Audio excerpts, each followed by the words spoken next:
One of the most important issues of our time is climate change, previously known as global warming.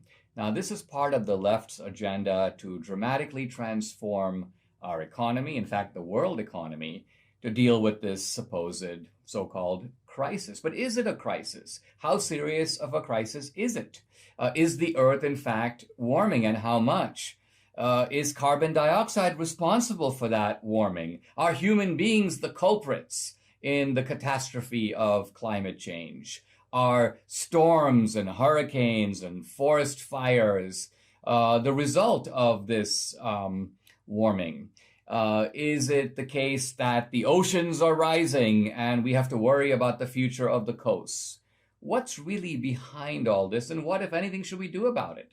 I'm really happy to have right here in studio a real legend, a great meteorologist, Dr. Neil Frank. Now, Dr. Frank was the longtime director of the National Hurricane Center. In fact, I think he was the longest standing director of the Hurricane Center. He was also, for many years, this was after he left the Hurricane Center, the chief meteorologist for KHOU-TV. That's the CBS affiliate here in Houston. He has his bachelor's degree in chemistry, his master's and PhD degrees in meteorology from Florida State University. And this is a guy who knows whatever you need to know about climate change. Hey, Dr. Frank, thank you for being here. Debbie is a super fan. She's seen you on TV over the years. I would have, except I was in California at the time. And I just got to start by saying, I know that you are coming up on your 90th birthday. Absolutely. Now, this is unbelievable Right. because you visited our house. That's right. We chatted over the weekend. Right. I was just thinking to myself, in fact, I was comparing you to Joe Biden. You're a decade older than Joe Biden, and yet you're the very model of lucidity. You're also the model of health. I mean, we were worried this studio is up on the second floor. Debbie's like, I wonder, and you're like, oh no, I'll run up the stairs. So let me just start by asking you, what's your secret? Well, God has been good to me. There's no question about that. And I attribute the health to that point. 9/11. I'm a 9/11 baby. Oh. Did you know that? Yeah, 9/11. And that's when I'll turn the 90th birthday. Oh my gosh. I have a granddaughter that was also a 9/11 baby. So very special day. I want people to get to know you. And so I want to start with your story. Now, I'm just doing my math, counting my way back. But since we're in 1921, you were probably born in 1931. 1931. And talk about that. Tell us about your background and also how you became interested in the subject of meteorology. Right. Well, in 1931, you remember, we had the Dust Bowl, and then in 1929, we had the major crisis. The Depression. Right. And I was born in northwest Kansas. And to say that we lived in poverty would be an understatement.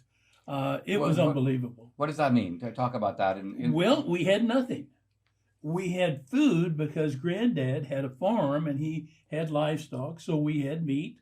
He had some chickens, and so we had milk and eggs and things like that. So the necessities of life, in other words, food, to survive, we did have that. But apart from that, we had nothing.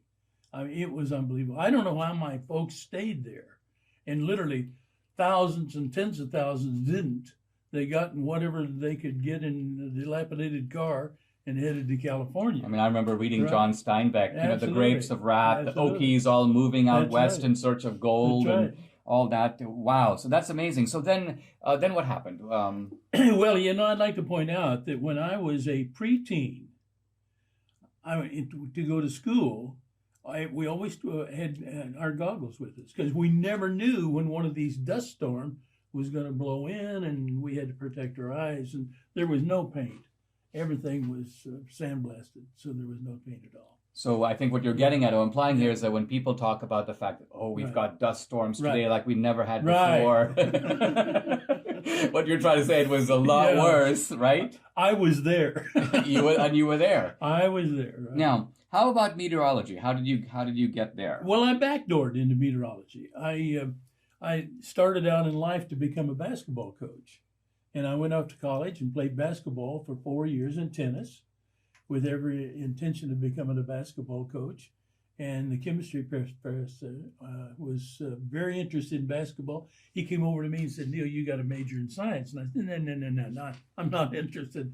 Yeah, but when you graduate, if you're a science major, you'll have a competitive edge over all your friends who are phys ed majors because they're always looking for science teachers. You wanted to be a coach. Yeah, I wanted to be a coach, but I could be a science teacher coach. Okay. Oh, interesting. So that's the way that I got into science. And then when I was a senior in college, I found out the Air Force was looking for science majors to go into their meteorology program. So I signed up real quick. They sent me to St. Louis University for a year. And then I ended up on Okinawa. Now, this is a little island in the Western Pacific that's famous for typhoons. Wow. And someday, the first summer I was on the island, I was in 3 typhoons.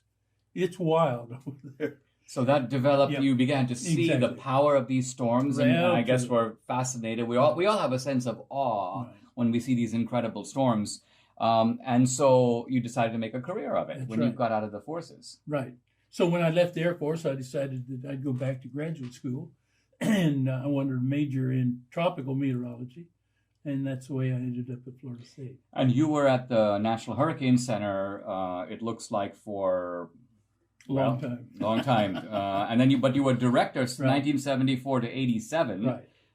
And then after that, you were, for 20 years, Right. it seems, the chief meteorologist at KHOU. That's right.